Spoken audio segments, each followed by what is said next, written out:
The crying was faint at first, almost blending with the hum of the city below the penthouse windows. Daniel Hayes had been reading through a contract for the third time. His eyes locked on figures that meant millions to his company, but nothing. To the 3-year-old boy in the next room, the sound grew louder, sharper, each sob cutting through the polished quiet like a crack in glass. At first, he told himself it was nothing, just another restless moment from Liam. But then came the break in the child's voice, that breathless little gasp between sobs that every parent recognizes. It wasn't just noise, it was distress.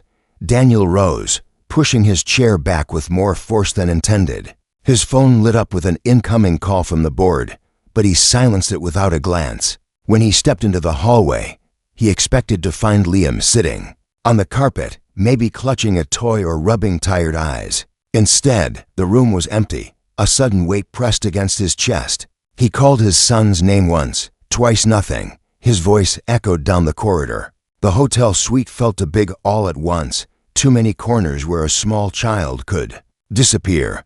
He crossed to the open door of the sitting room, scanning the space, and that's when he saw movement in the far end of the hallway near the service entrance. There, kneeling on the floor, was a young woman in a simple navy housekeeping uniform. Her dark hair was pulled back neatly, and in her arms resting against her shoulder as though the world had just stopped hurting was Liam. The boy wasn't crying anymore. His tiny hand clung to the fabric of her sleeve, his head tucked under her chin, his breathing slow and even. Daniel froze. Something inside him, something he didn't have a name for, shifted sharply. He'd been trying all week to settle his son's unease with promises of just one more meeting, and I'll be done soon. But here, in the arms of a stranger, Liam had found the calm Daniel couldn't give him. For a moment, he could only watch. It was such a quiet scene, no fuss, no awkwardness. She wasn't speaking, wasn't rocking him. She was simply there, present, holding him as though he was the only thing in the world that mattered. A dozen questions crowded Daniel's mind. How had she found him? Why was Liam even near the service area? But none made it past his lips. Instead, what came out was sharper than intended. What are you doing with my son?" She looked up, meeting his eyes without flinching. He was alone in the hallway. She said softly, her voice steady.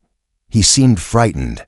Daniel stepped closer, his eyes flicking over Liam to make sure he was unhurt. "You shouldn't." He stopped himself mid-sentence. Her hands, though gloved from work, were gentle. Liam shifted slightly, but didn't wake.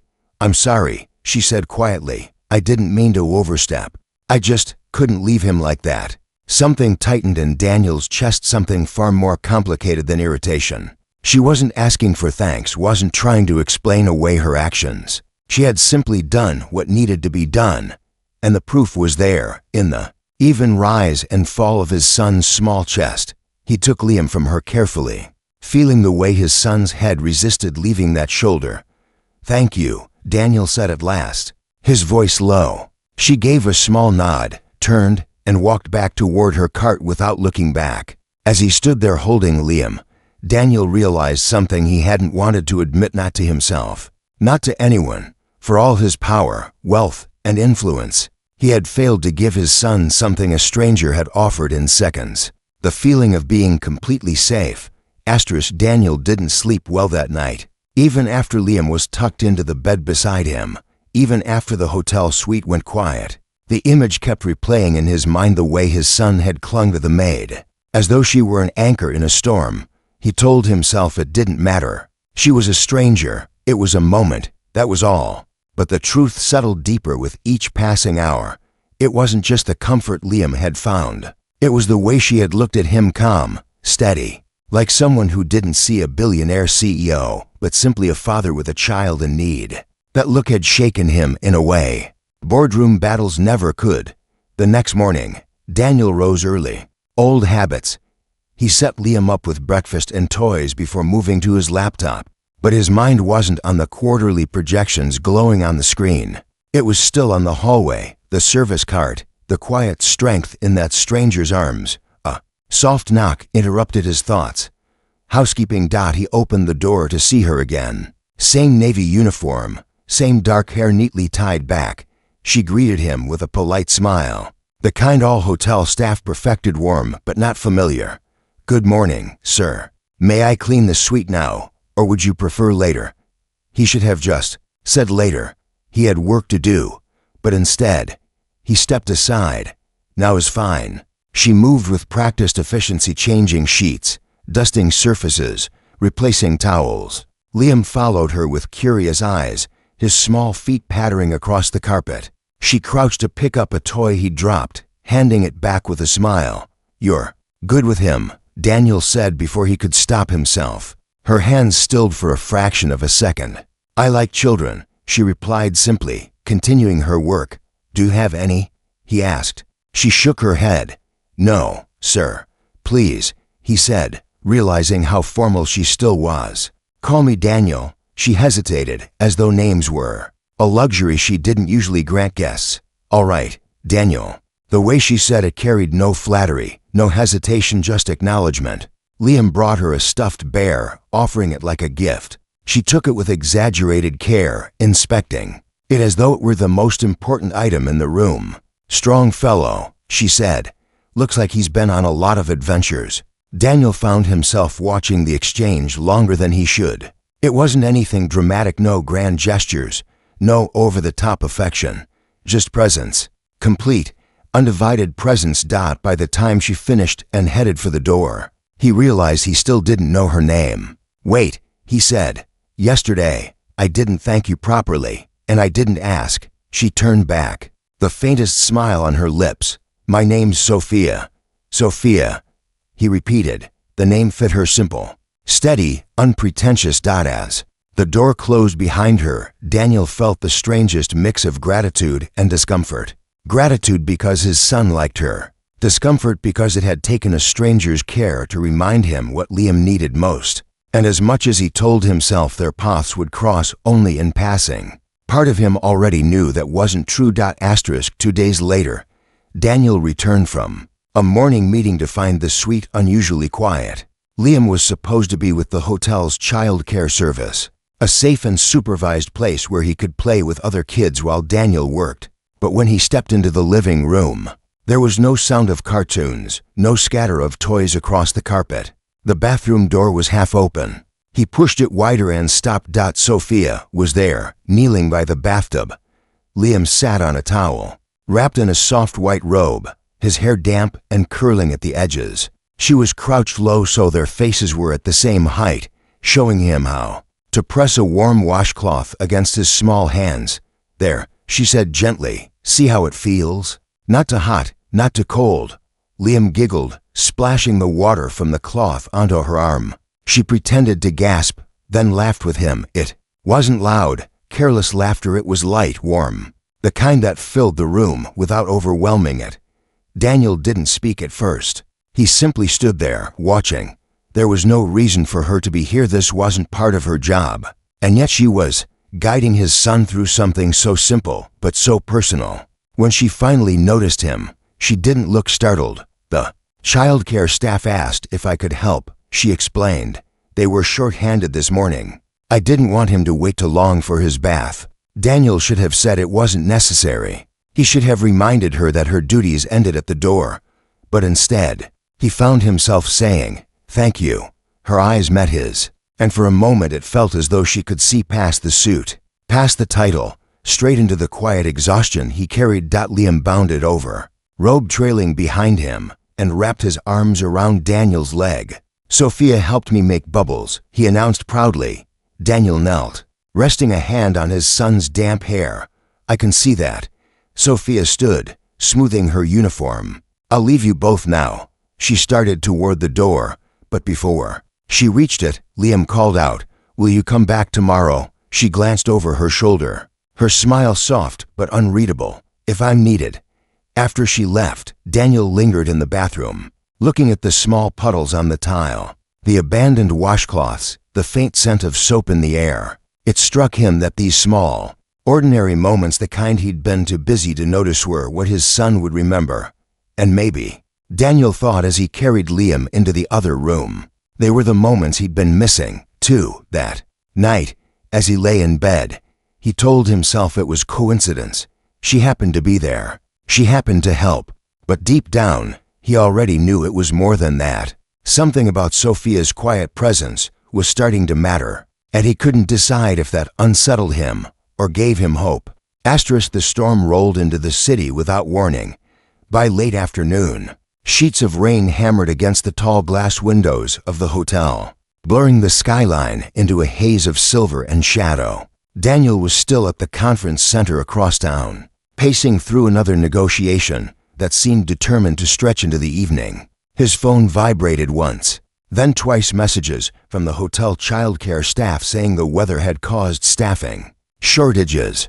He sent a quick reply, "Keep Liam indoors, I'll be back as soon as I can." But traffic was already crawling, the downpour flooding intersections and slowing every route. An hour later, his phone rang again. This time, it wasn't the childcare staff, it was Sophia. "Daniel." Her voice was calm, but there was an undertone that made his pulse quicken. "Liam's fine. He's with me. But you should know there was a small electrical outage in the hotel. The backup power's on, but it scared him." He exhaled, half relief, half guilt. "I'll be there soon." When he finally stepped into the lobby, water dripping from his coat, he didn't head for the elevators. Instead, he scanned the seating area. There, tucked into a quiet corner away from the bustling guests, was Sophia, sitting with Liam in her lap. She was reading from a small children's book, her voice low and steady, while Liam clutched the stuffed bear she'd been holding the first day they met. The lobby was lit only by the soft glow of lamps and the pale spill of emergency lights. Around them, the storm's muffled roar filled the silence. Daniel moved closer, unnoticed at first. Liam was watching her with wide eyes, every ounce of his attention on the story. "And so the little fox found his way home," Sophia read, closing the book gently, because no matter how dark it got, there was always someone who cared enough to guide him back. Liam leaned into her, resting his head against her shoulder. Sophia smoothed his hair, her hand lingering for just a moment in a gesture so natural. It made something deep in Daniel's chest ache. He cleared his throat softly as she looked up. There was no surprise in her eyes, only that same steady presence. "Thank you," he said, his voice quieter than he intended. "You don't need to thank me," she replied. "He just needed someone to be here, that's all." Daniel crouched, brushing damp curls from his son's forehead. "It's not nothing," he said. "You've been there for him, more than I have lately." She didn't answer right away. Her gaze dropped to Liam, now dozing lightly in her arms. "Children notice," she said finally. "They notice who shows up." The words stayed with him long after they took the elevator upstairs. Even after Liam was tucked into bed and the suite was still, Daniel sat alone by the window, listening to the rain and replaying her voice in his mind. He had built an empire by showing up in boardrooms, by never missing a deal, by proving himself again and again in the world of business. But in the quiet truth of that storm-lit night, he realized none of it mattered if he kept failing to show up where it counted most, and for reasons he didn't fully understand. The person who had reminded him of that wasn't a partner, or a friend, or even family. It was a hotel maid named Sophia. It happened so quickly. Daniel barely had time to process. One moment, he was leaving a meeting with investors. The next, his phone buzzed with a call that made his stomach knot instantly. It wasn't the hotel. It wasn't Sophia. It was the hospital. Liam had found nothing life-threatening, they assured him, but he'd hit his head hard enough to need evaluation. The call was short, factual, and far too calm for the way Daniel's pulse roared in his ears. By the time he reached the hospital, he found Sophia sitting in a plastic chair in the children's wing, her posture alert but composed. She looked up when she saw him, rising to her feet before he even spoke. "He's fine," she said, her voice steady but laced with quiet reassurance. "He was playing in the lounge area when he tripped. I took him straight here. They've done the scans, no serious injury." Daniel didn't realize how tightly he'd been holding his breath until it came out in a rush. "Where is he?" She led him down the hallway to a small room where Liam sat propped against a pillow, a cartoon playing on the mounted TV. His eyes lit up the moment he saw his father, but there was no fear in them, only the easy comfort of knowing he'd been cared for while Daniel wasn't there. He crossed to the bed, kneeling so he was eye level with his son. "You scared me, buddy." "I'm okay," Liam said, then glanced toward Sophia. "She stayed with me the whole time." Daniel turned to her, the weight of the day settling heavily on his shoulders. "You didn't have to." "Yes," she interrupted gently. "I did." There was no hesitation in her voice, no sense of obligation. Just the simple truth of someone who had chosen to be there when it mattered. The doctor came in with final instructions, explaining that Liam needed rest and observation for the next 24 hours. Daniel nodded through the advice, but his thoughts kept drifting back to how calmly Sophia had handled it all. She hadn't panicked. She hadn't made it about herself. She'd simply done what was needed and more.